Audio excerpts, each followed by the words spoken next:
Nanda Maharaj, he was a great king. But he was humble like a blade of grass. He was no ego. He was simply serving in every way. He was a kinchana gocharam.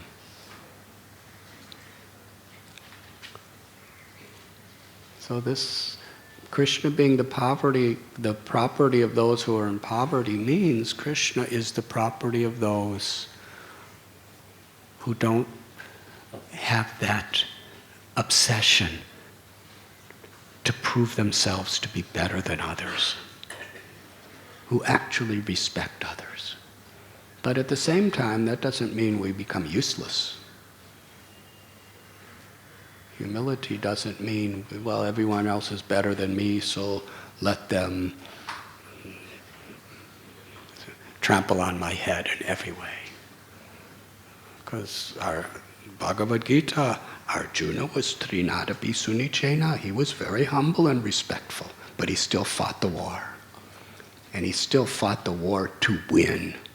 He wasn't fighting the war thinking, well, I'm humble, let me just shoot, but Krishna will arrange. With all of his power, with all of his intelligence, he was fighting to win, but without ego.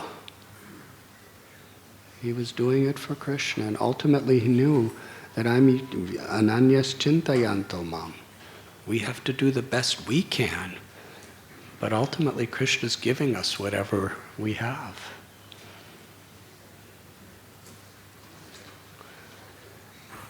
And ultimately we're depending on Krishna.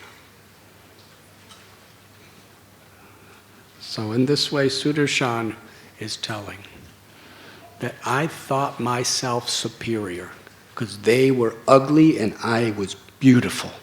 So I ridiculed them. And by their kindness, they cursed me to become the ugliest, most terrible snake crawling on the ground.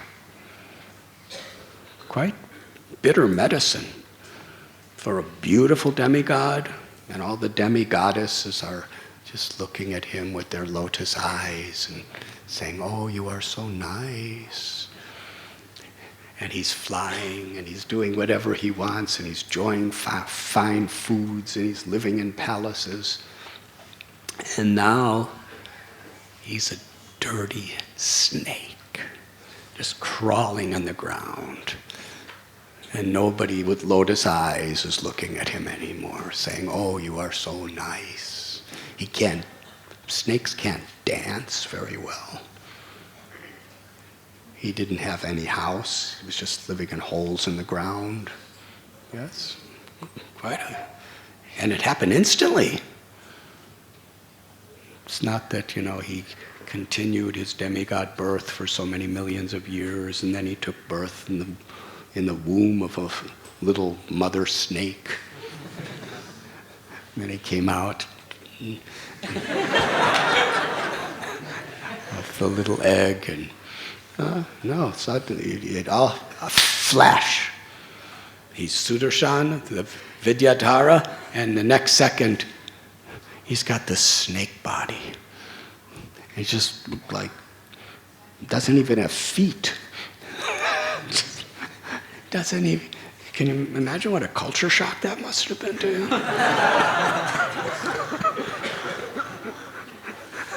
Really, think about it.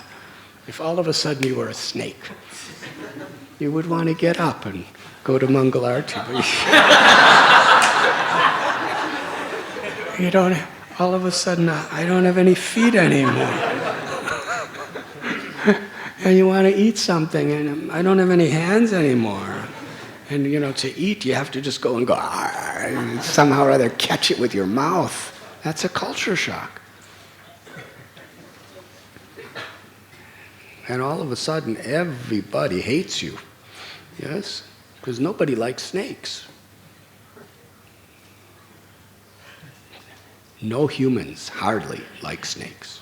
Some do. And animals, they don't like snakes either. And other snakes, I don't know if snakes like each other. Usually snakes are kind of alone, aren't they?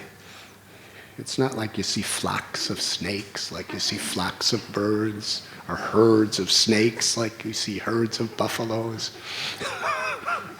It doesn't seem that snakes even like each other. What do you think, Ananda Vrindavan?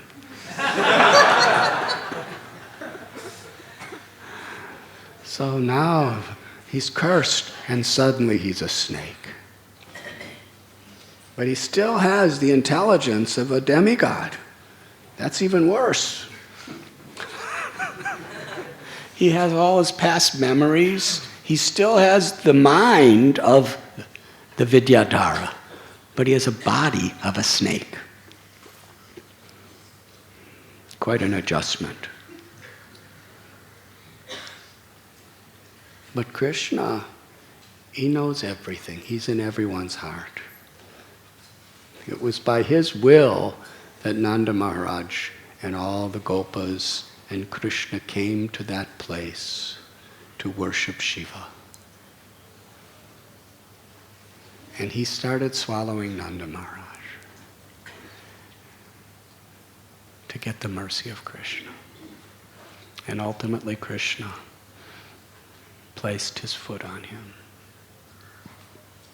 And he realizes how he was swallowed by the snake of his own false ego.